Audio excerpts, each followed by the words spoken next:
What's next doesn't happen by accident. It doesn't happen by chance.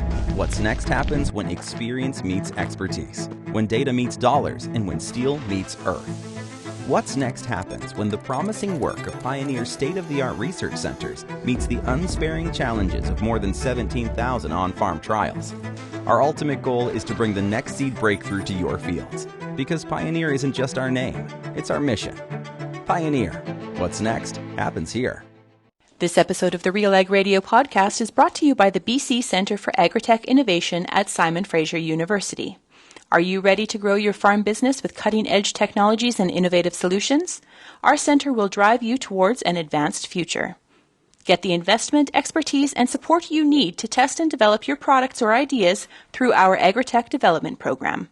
Google SFU Agritech Innovation to learn more.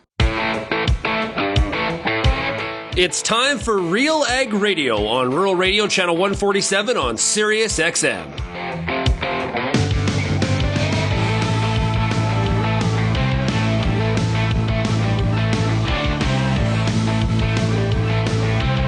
RealAg Radio and RealAgriculture.com is your home for insight and analysis of the issues that are impacting your farm business. Let's get real and get connected with RealAg Radio.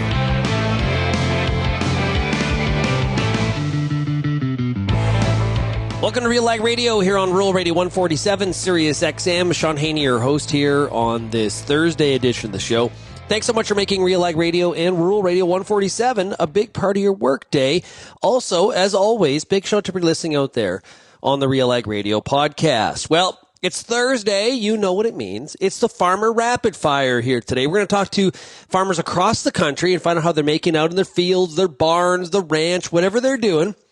Get a bit of an insight into what is occupying their time here as we conclude the first week of December. Of course, the Farm Rapid Fire is brought to you by Pioneer Seeds Canada. For more than 90 years, Pioneer has developed and tested products to meet your local challenges. With new Optimum Glide canola, Enlist E3 soybeans, to performing corn products and industry-leading traits and technologies to maximize your yield potential.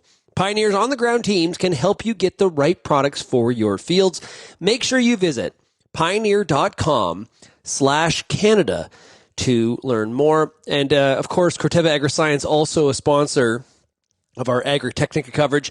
Also, Optimum Glide, that new canola trait technology from Corteva, is the sponsor of Agritechnica, and you can find all of that coverage. We're putting up another 4 videos this week alone. That's right. Yes.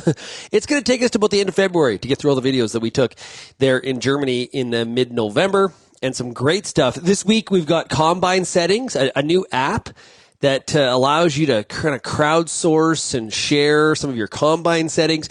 You can look at some of the common conditions, I guess I would say, for people in your area as well around the world. So that's a very, very cool one. Also, some more stuff on autonomy this week as well. Some really, really cool robot technology. Farm Droid, one of them, where it plants the crop. It also does the weed removal, so it knows exactly where that crop is growing. Very, very fascinating stuff. So you can find that on our Real Agriculture YouTube channel, as well as at realagriculture.com. Okay, so let's meet our farmers here for this week. It's a great list. Some veterans. We've got Mark McLean. He's coming out of Ontario. We've got Gerrit Herrema. He's also in Ontario. Scott Hepworth is in Assiniboia, Saskatchewan. Robert Brunel is in Manitoba. And then our pioneer agronomist here today is a longtime fan of the show, favorite of the show as well. Derwyn Hammond will be with us. He is out of Manitoba. He's an agronomist with, of course, Pioneer. If you have any feedback on today's show, you can always send me an email. It is shaney@realagriculture.com. I want your perspectives on what we saw this week with Bill C-234. The amendment was accepted. Building heat is out. It's no longer... So now this bill goes back to the House of Commons because it's amended. And Kelvin Hefner of our team at Real Agriculture, he had written a post that, and tweeted about the fact this may make it almost dead as a bill. Others have texted me and said, we cannot give up. And there's a lot of people very, very frustrated at this point. And it all comes down to the fact that it just does not seem It does not seem that the Liberal side of the aisle, even though they are Liberal senators, they're independent senators, I should say. And Finance Minister Chrystia Freeland made a big point of this week that, the Prime Minister had the foresight to make an independent Senate. That's sober second thought. Well, we've been hearing more, like very, very strong rumors about some of the phone calls, and there was a member of Parliament that was excused from the House this week, basically saying the Prime Minister lied. This is an agricultural bill that is getting a lot of mainstream attention, and for me, it still comes down to the fact there are no alternatives. So basically, we're saying, eat it, agriculture. You got to pay the carbon tax. You have to incur the cost. If you don't like drying your corn, grow a different crop. If you don't want to pay the carbon tax on heating your barn that has chickens in it, right? Food. If you don't want to pay that cost, because there's no substitute. You can't heat your barn with heat pumps. You can't heat your barn with solar panels. You can't heat your barn with wind energy. Don't have chickens. What kind of message are we sending Canadians at this point? Because we have so latched on to the fact that if you are in favor of fighting climate change, it is carbon tax or nothing.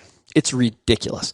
We're going to get real panel feedback tomorrow as well when we talk about this issue and a whole lot more. Let's take a break. We're going to come right back here on the Farmer Rapid Fire on RealAg Radio, brought to you by Pioneer Seeds Canada. It's now time to do a product spotlight with FCC Ag Expert, and we're joined right now by Sarah Boychuk. Let's talk about the role that FCC Ag Expert plays in knowledge transfer amongst the generations on the farm.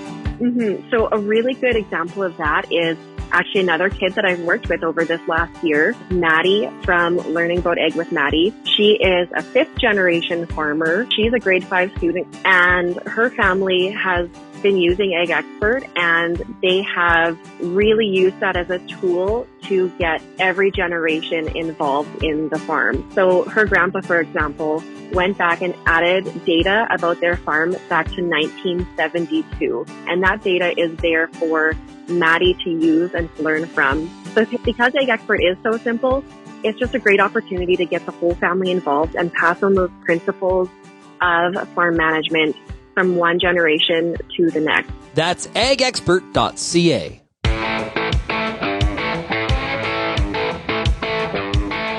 And we take the Farmer Rapid Fire to Port Albert, Ontario, and we're talking to Mark McLean. Hey, Mark, how's it going? Good. How are you, Shaun? Yeah, I'm doing pretty good. Are you guys all done with corn harvest? We are wrapped up and 98% cleaned up, washed up, and put away, but we're still struggling with a bit of weather here. But I would say the local area is probably 98% done harvest. There's a few acres of corn still out and about, but those are the typical acres that are usually out for this time of year, as those guys dry their own and store their own. So they're working away at her, though. And how are we feeling about the year that's gone by? Are we feeling pretty good about how things went?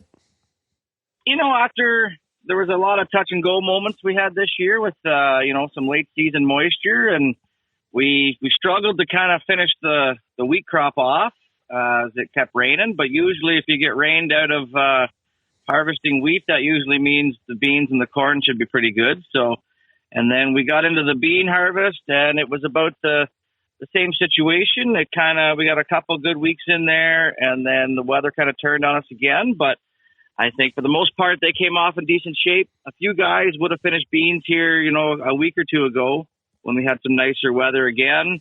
And then we came into corn harvest pretty slow, actually, with the moisture's hanging on and different things. So that was probably a little later than our normal start, and probably a little higher moisture than our normal start time. So, yeah. But all in all, looking back at it, we were dry in the spring, came through it.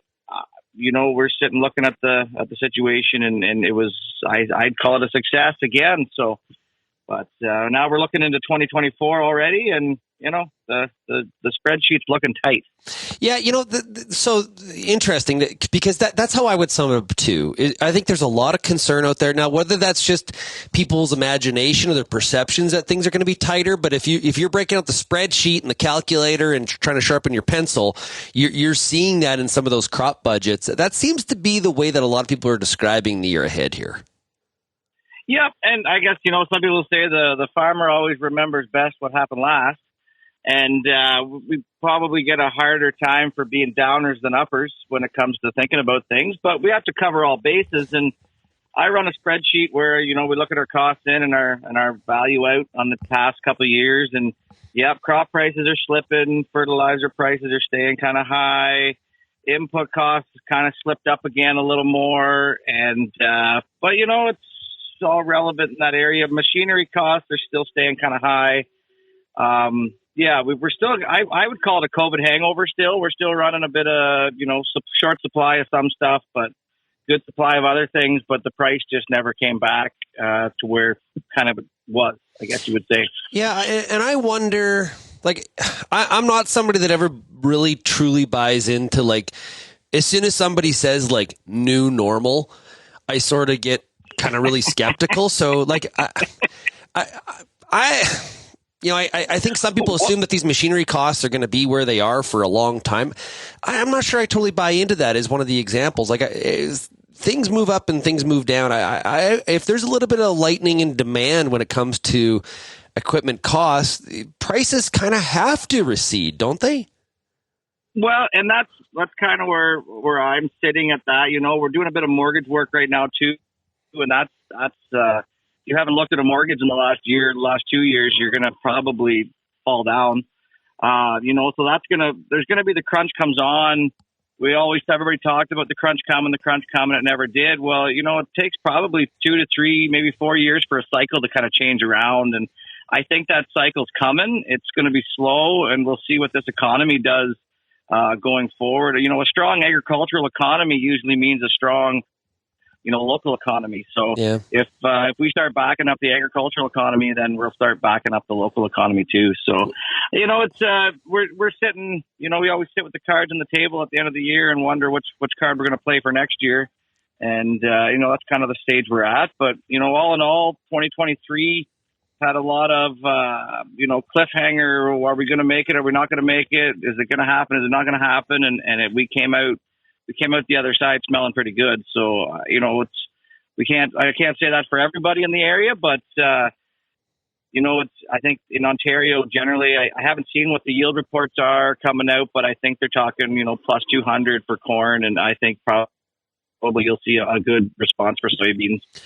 Wheat might have been a little on the backside, but, some of those guys that got, 6, 7, 8, 9 inch rains at one time, they got really hurt bad in the south. But no, all in all, I still don't think we can play. We got beat up on that in the parliament there with the carbon tax. Oh man, isn't that is so frustrating? Is it not? This 234, it's brutal. Look at that, right? Yeah, we don't look at that. Our corn, we probably started around 36, 37% moisture harvest. We got to get it off the field at some point, or you got nothing if it doesn't turn out right. So. Yeah, our carbon tax bill, is likely close to, it's not good. But I guess we'll keep seeing how that'll work, and hopefully Ben Lobb can reestablish, or we can maybe get that lit back up again. Yeah, it's especially when we got some dawn in the field, right? We got to get this crop off. And that's the other thing, some guys dealing with a bit of, and I don't know if I'd call it a quality issue or it's just an issue of a grade. There's that corn's going to find a home. It's just we don't have the infrastructure in this part of the world to kind of section that out. So, high dawn corn can find a home. It's got a use. It just you can't mix it with the guys that can't handle that stuff. So.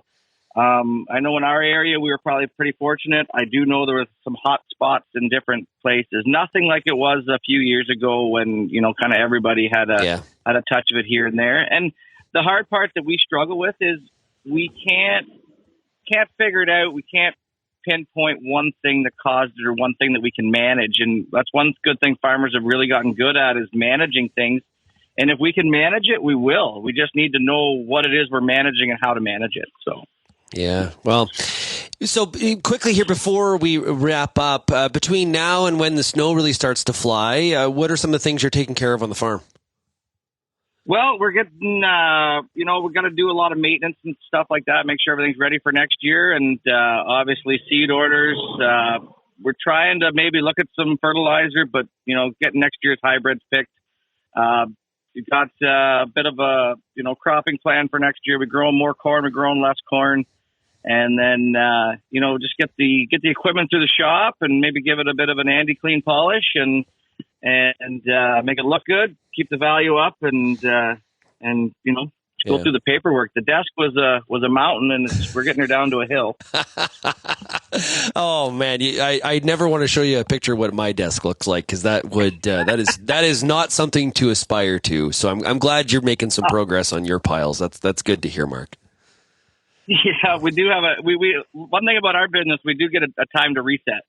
So. Yeah, well, that's good. Use the time wisely, my friend. Hey, Mark, thanks so much for joining us here today on the Farm Rapid Fire. Thanks so much, bud. Yeah, thank you. Yeah, I really wish that I had a clean desk. I aspire to. I have the best of intentions, and once in a while I'll come into the office, like say on a Sunday morning or Saturday morning, and I'll tidy it all up and say, this is the point. From this point forward, I'm keeping this desk clean. I don't know. Within a week, it's back to how it looked. Piles. Yeah, like there's the pile I need to get to pile. There's the don't know why I still have this pile. There's the I'm going to have to ask somebody else about this pile. That pile may end up on the floor. There's piles that like on the desk and the priority of the placement there. And then there's like the floor pile. Yeah. I'm that guy. If you have any tips for me, you are more than welcome to share, because I am aspiring to have a clean desk and continue to not be able to achieve what my goals are in that regard. The Farmer Rapid Fire is brought to you by Pioneer Seeds Canada. Make sure you go to pioneer.com/Canada to find out more. We'll be right back on RealAg Radio, Rural Radio 147.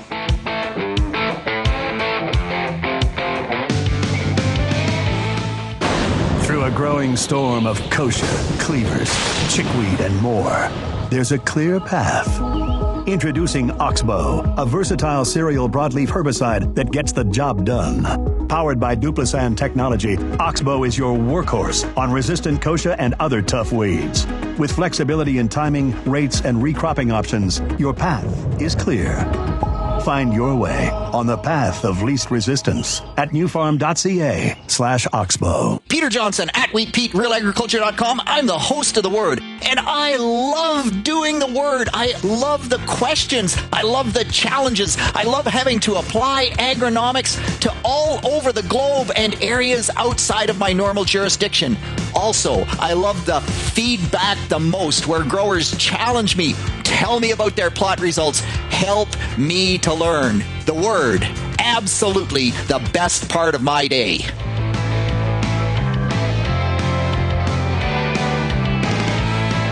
And we continue the Farmer Rapid Fire, brought to you by Pioneer Seeds Canada, and we drop into Uxbridge, Ontario, and we're talking to Gerrit Herrema. How's it going, Gerrit?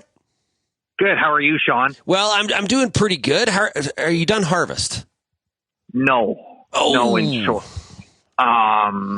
Still got 80 acres of our own corn to do, and the fellow that does our custom combining, between all of us, we figure about 300. Okay. Because we help them out a bit. So, there's still driving across the country. There's still corn to be done. There's still some tillage to go. So, we're still working away at it. But, we've been later. We've been earlier. So it's just kind of plug away at it and get it done when we can. Yeah, it's not late. Like it feels like it's been a long season, but we're not late yet. Like if we were singing Jingle Bells and we're opening Christmas presents, we'd feel a little bit different. If we're still combining corn, we've been there before too, but I wouldn't consider this late, right? No. I mean, you look back to the the great year of 2019. I think we finished up, we did the irony, we did 2 corn plots in 1 year that year. So if that tells you anything, one in January, one in, I think it was October or something like that. So, but looking across the area, there are going to be some guys that are going to be into the new year finishing corn. There's just no doubt about that. It's just a matter of if the snowfall affects their harvest. Yeah, yeah. So I guess how do you look back on the crop here? Are you feeling good about what you've harvested so far from a yield standpoint and quality? Oh, absolutely. I think we're going to be, in terms of total tons, a record year. Some fellows I've been hearing have had some lighter grades, not drastic, but some grade 3 corn. For us, it's all come in at grade 2, which has been good. It's been amazing watching the moisture dry down this year on the corn crop. We started some stuff, it was 26 to 27%. We started at, and the last stuff we were shelling on Friday, it was around 19 to 20%. So that's been really nice. But, our soybean yields were excellent this year. Wheat yields were good. So really, from a yield standpoint, we're really happy the way things are. Yeah. And how does the wheat look? Did you get your wheat in this fall, and how does it look? Looks really good. It was dry. It was probably one of the driest wheat seedings that I've seen in a long time. It was good. We tried to plant in the moisture, and this year we no-tilled everything in. It was all in after wheat. So hopefully we got a good stand that way, and it looks good coming up. So I'm pretty optimistic, but it depends how the winter is and everything else. So we'll just have to evaluate the crop come pretty well April, or when we start to put some nitrogen on that wheat. Yeah, we were talking last week about just how in the corn and soybean areas, it's a pretty quick turnaround. Like, you're not done harvest yet. We're into December, and planting, like once we get past obviously January 1st, like we're on the countdown to planting. So I'm sure you started to work on some of your plans for next year already. Yeah, for the most part, we pretty much got to grow 130 acres of wheat, just from the standpoint of making sure we have enough straw for the cattle, for the dairy herd. So we pretty much got to bank on that. We need about 50 acres of silage to feed the herd, so that's pretty well fixed. It's just a matter of where prices are going to be lining up come into the next year. Like corn running right now, cash price about $5.25 to $5.30 a bushel in this area. It's up a little bit better today. Really, you got to get 5 ton an acre in order to make that pencil for us. So if that's going to stay the price for corn, we can maybe make some beans pencil a little better. So we'll see where the prices line up coming into the fall, and there might be some acres at the last minute get switched out into beans. I was at a reception last night. I was at the APAS meeting, the General Farm Organization in Saskatchewan. So I was at the reception last night, and we were talking about some of the tighter margins for 24. And in a group that I was standing in, somebody had made we were talking about the dairy industry. That's one of the industries where everybody may not be as well aware, but there's definitely some concern about the real tightening of margins when it comes to the dairy industry. Is that what you've been seeing when you look at some of your sheets? Yeah, for our farm, we've expanded with a new dairy facility about 6 or 7 years ago. So, as interest rates come up and stuff, we're really watching that. The cost of equipment and repairs and everything else, just like your tractors, we got service on the milk equipment and everything else as well.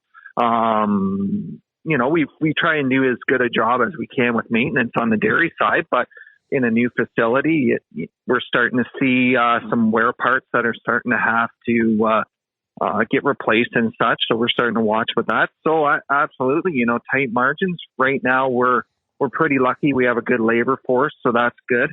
But at the same time, you still got to make sure your wages are as competitive as it can to make sure you keep the guys. So, we're looking at things. We're trying to keep our feed costs where they're not affecting the milk yield, I should say. We're buying contracted soy meal and trying to buy distillers and keep our ration as cheap as you can. But that's still only one part of the dairy ration or the dairy cost. So yeah, it's not like dairy's the cash cow, like some other folks have said. It's tight out there. I'll tell you that. Yeah, you mentioned labor. How difficult is it right now in your area to find a supply of labor? And there's supply of labor. There's also quality of labor. Talk about that a little bit. Yeah, for us, it's we're really lucky. We're not in a really hot dairy area. 20 years ago, absolutely it was, but it's really not. You get out in Perth County and out those areas. I consider that dairy country more than ours.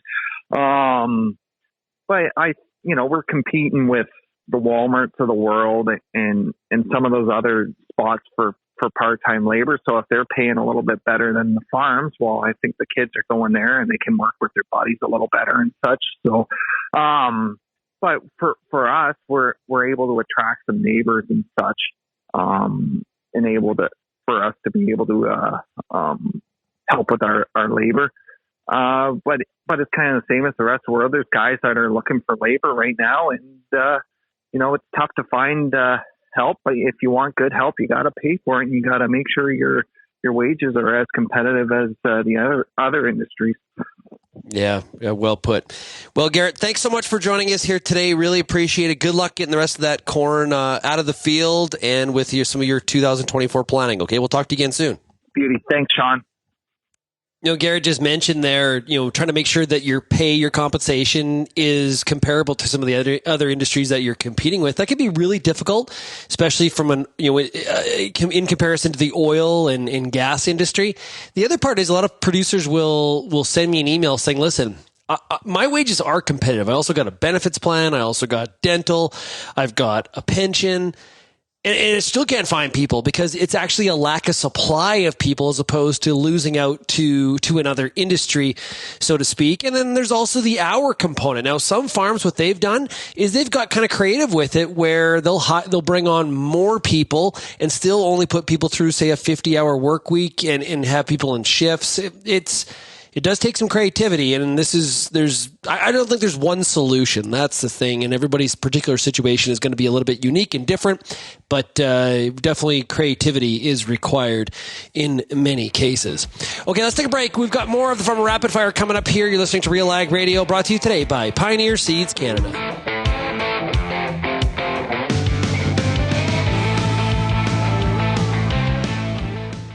What's next for your fields?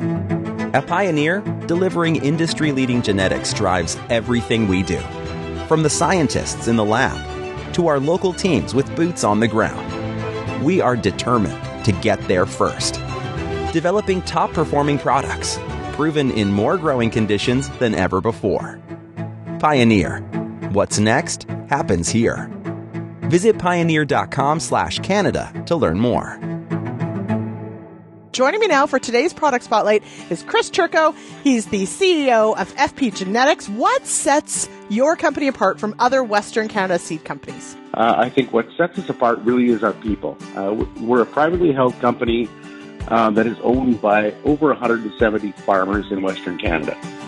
It happens to be farmers that have a shared passion for new varieties, a shared passion for evaluating varieties on their farm, choosing the best genetics for their farm, and they happen to love producing seed and offering those varieties to their neighbors in their community. And then our staff, most of our staff is kind of mid-career, and they've been involved in seed from day one, right from our R&D group where we are evaluating varieties on a regional level for farmers, right through to our sales team, like I said, where half of them are still on the farm. All right, there's a lot of exciting stuff out there and some big decisions to make for 2024.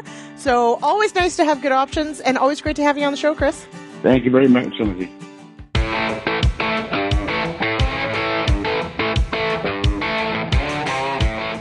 And we take the Farmer Rapid Fire, brought to you by Pioneer Seeds Canada, to St. Rose, Manitoba. And we're talking to Robert Brunel. Hey, Robert, how's it going? It's going great. How are you? I'm doing pretty good. What's happening on the farm right now? Obviously, harvest probably wrapped up, I'm assuming. I hope so. What's going on? Yeah, we wrapped up harvest just before Halloween. So, we're busy moving some grain and rolling corn for our feed corn customers. So that's been keeping us fairly busy, and hopefully starting some maintenance on combines and such, but we haven't got there yet. Yeah. How was the year? Pretty decent, or what was kind of your thoughts?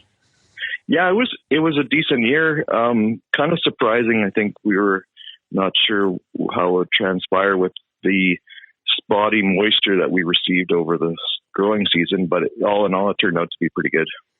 Yeah, you got to keep perspective, right? Like, it could be worse. It could be obviously better, and you're kind of thankful for what you got, considering the shape that some people are in different parts of the country, for sure. I guess at the end of the day, as you look at some of the crop yields, which crop really kind of surprised you the most, or you're most happy with? We were pretty pleased with our canola and our corn crops. Both of them really did quite well, probably above average, well above average. So yeah. And on is the canola, you avoided the heat in July, or is it moisture at the right time? What was kind of the factor there? I think it was a bit of the moisture at the right time, and then we had a lot of smoky periods throughout the summer when it was really hot. So I feel that kind of didn't bake them completely and just left them a little shaded in the heat, and they just performed quite well. Yeah. Do you feel like you're kind of fully engaged in planning for next year already, or is that something you try to hold off as long as possible? How do you approach it? No, most of my crop plan is kind of decided right during harvest or towards the end of harvest. We do a lot of our fall fertilizer banding in the fall, so the crop plan is fairly set. It has a little bit of room, to juggle around, but for the most part, it was set probably late September. Yeah. So do you leave a little bit of flex, like a 10% flex or 5%, or just a little bit like that? There's probably a plan B. Okay. Especially with our corn acres, depending on how planting season goes. If we start running out of time, pushing into late May, then we may shift corn acres into canola or something like that. So canola is kind of the fallback, I feel, on our farm. If nothing else is going to go in the ground, then we'll put canola. So that's kind of how I look at it. How's the moisture situation for you? We're quite dry. We've had some replenishing moisture in the fall, but not anything that we would, not as much as we could use for sure. There's lots of room in the profile to soak up some water. So hopefully some timely rains in the spring and some snow melt that soaks in, and we should be off to the races again. Was your area one of those areas where there was moisture in the springtime, and then as we got further in the growing season, we just never really quite found some follow-up moisture? Or what was kind of the moisture situation like through the growing season?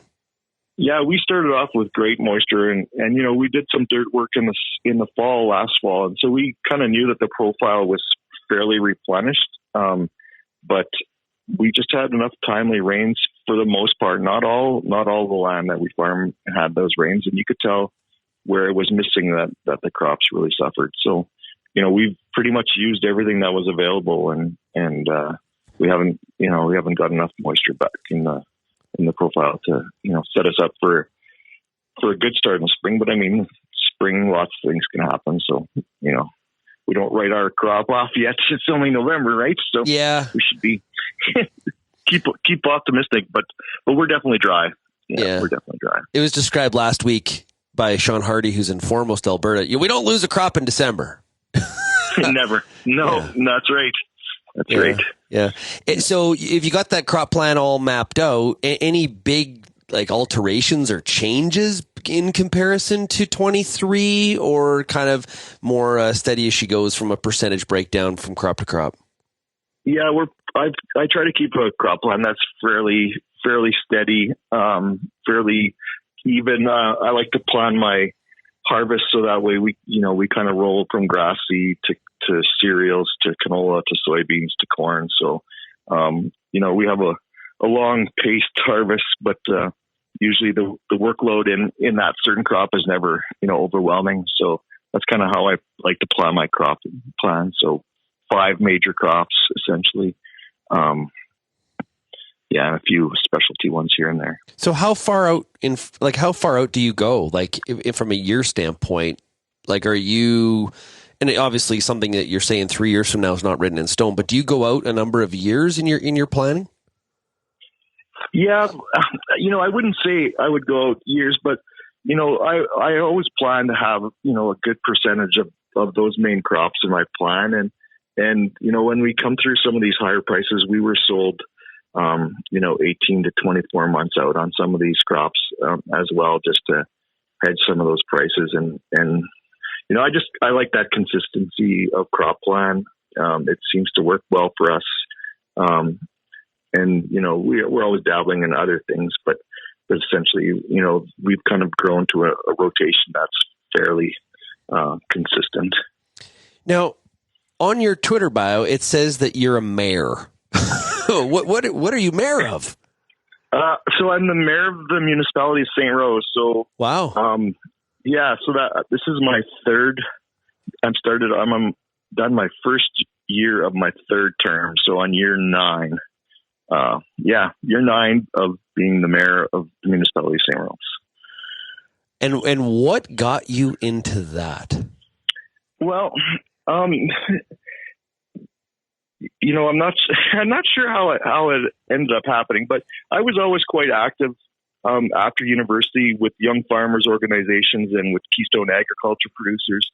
And as my family grew, I just had less time to be away, and I thought this is a way to give back to my community. Of course, somebody encouraged me to run. We were in the middle of amalgamating the town's council and the RM together. And so when I was acclaimed my first term, we had essentially amalgamated the rural and urban portions of our area. So that's kind of what got me into it.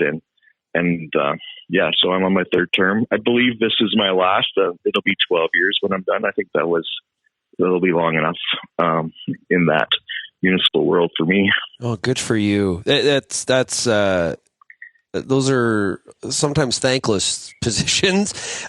What, if you don't mind me asking, what's kind of your biggest from doing that? What's kind of your biggest lesson or takeaway that you will take from this whole experience? I think the idea of as communities, as rural communities, small communities, that we really need to work together and find ways to unify. In our case, urban or town people and farm landowners. I think it's important that while working together, we build stronger municipalities and stronger communities. And it's tough out there in rural Canada or rural America even. Like small towns are struggling, and I think it's important that we take a holistic approach in trying to keep our towns viable and show things that we have to offer for people to come and move to our communities or build businesses, etc. So that's kind of really the theme of what I've been trying to do over the last 9 years. Yeah, well put. Well, Robert, thanks so much for joining us here today. Really, really appreciate it, and we'll talk to you in the new year. Okay? You bet. Thanks for having me. Let's take a break. We've got more from Rapid Fire coming up. You're listening to RealAg Radio, brought to you today by Pioneer Seeds Canada.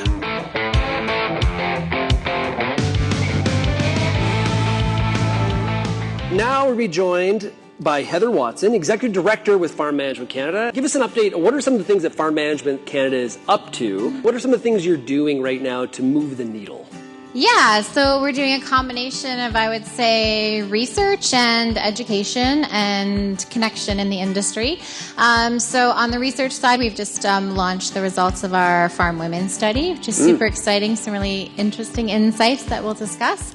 And on the education and training, of course, you mentioned this conference. We have workshops in financial literacy. We have workshops in bridging the gap with farm transition, as well as some interesting kind of risk management activities. How do we look at what's happening in the changing business environment? How do we take a proactive approach? And what are all the connections we can make to the various aspects of business management? So it's a bit of a step-by-step, elephant one bite at a time approach. Heather, keep up the great work at Farm Management Canada, and thank you so much. I get to spend every day talking to farmers in the ag industry through RealAgriculture.com and RealAg Radio. But nothing is more fun than speaking to an audience live and in person. If you're planning an ag event, book a Real Agriculture speaker to make it a successful and memorable experience. Email shaney@realagriculture.com and you can book myself or any other Real Ag personality to speak at your event. Bring your audience all the fun, insight, and energy of Real Agriculture.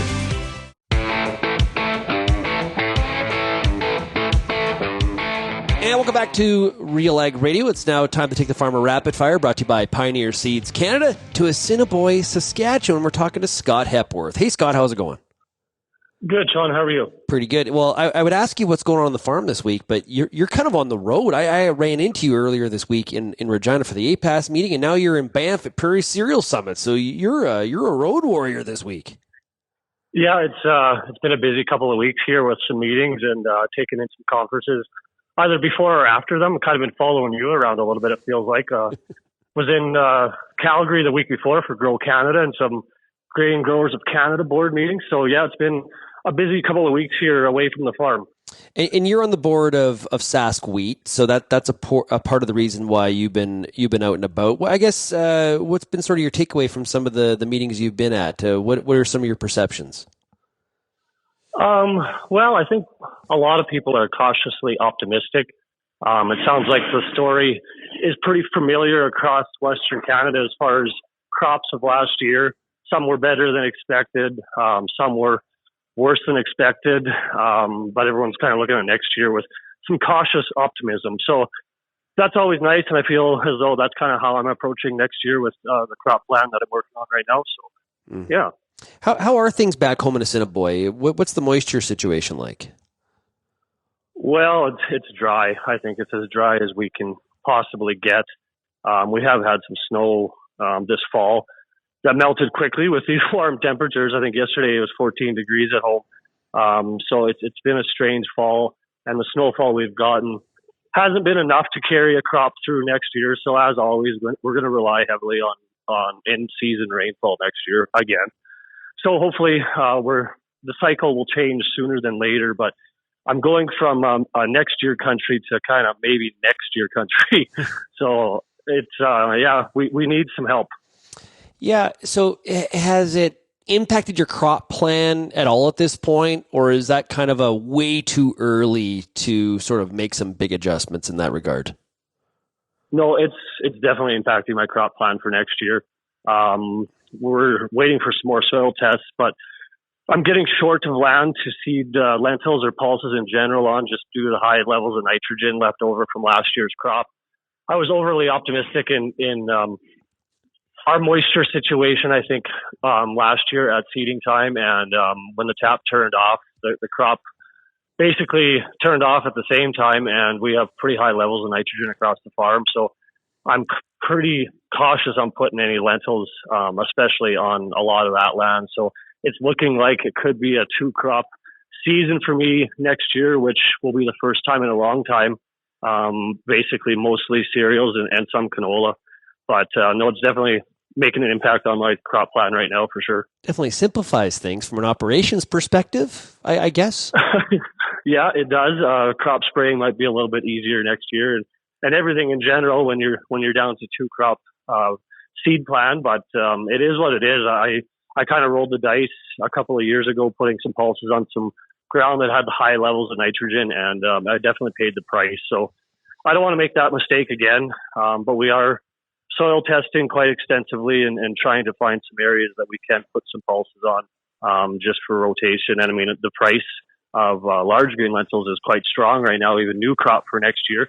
So that should be a good sign, but I just can't get excited about growing them right now, unfortunately. Yeah, it makes a lot of sense. Are you typically somebody that does, I know why you're doing the soil test to figure what the nitrogen level is, because you're trying to, figure out that crop plan. Do you usually soil test every year, or how do you manage that?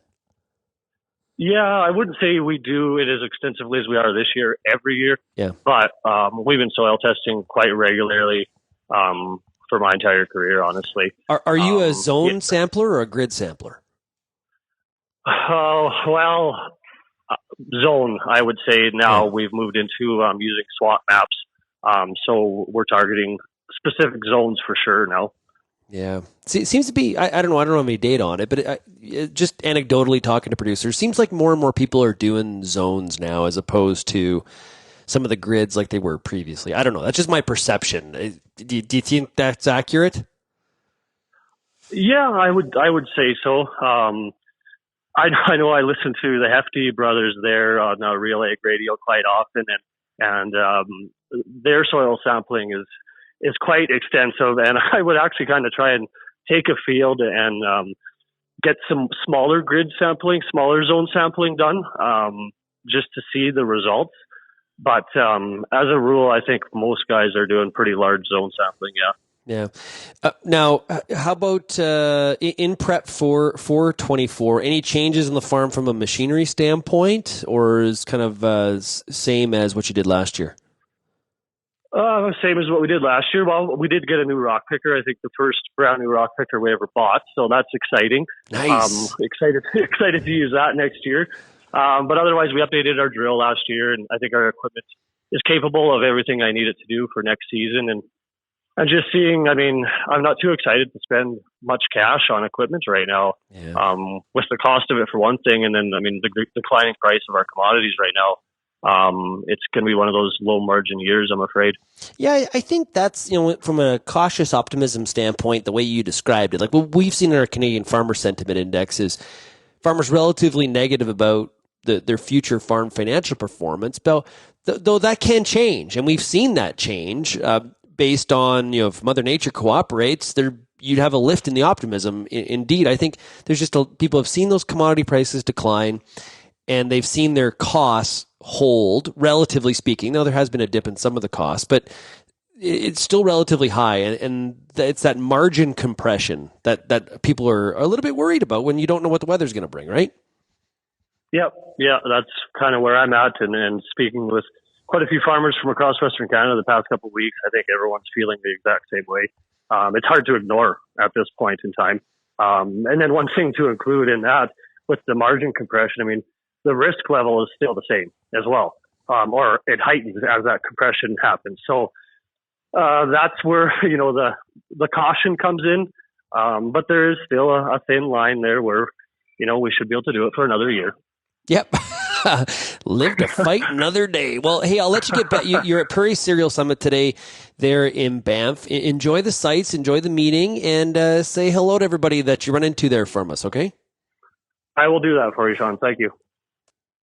And we finish up this week's Farmer Rapid Fire talking to Pioneer Seeds Canada. We're joined right now by Pioneer area agronomist Derwyn Hammond, based out of Manitoba. Hey, Derwyn, how's it going?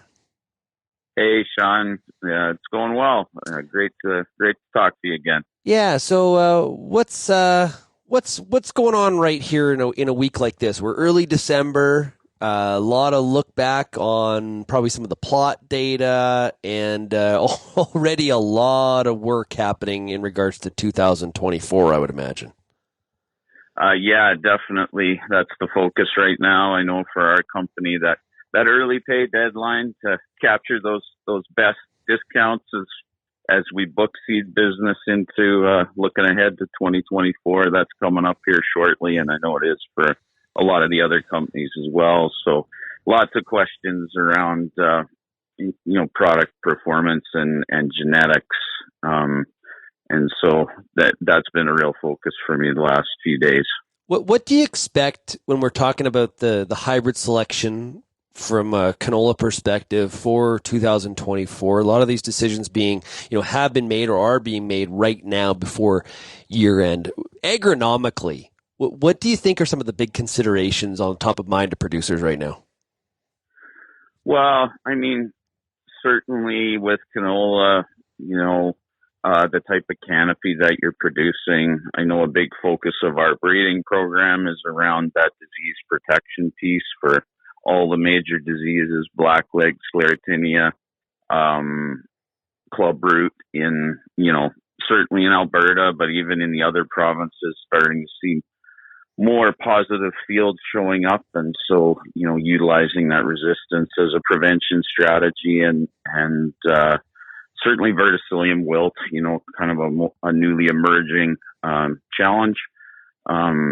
So growers looking for information on performance as far as protecting that yield. And then, obviously that canopy and harvest management is always a discussion point as well, and something to think about.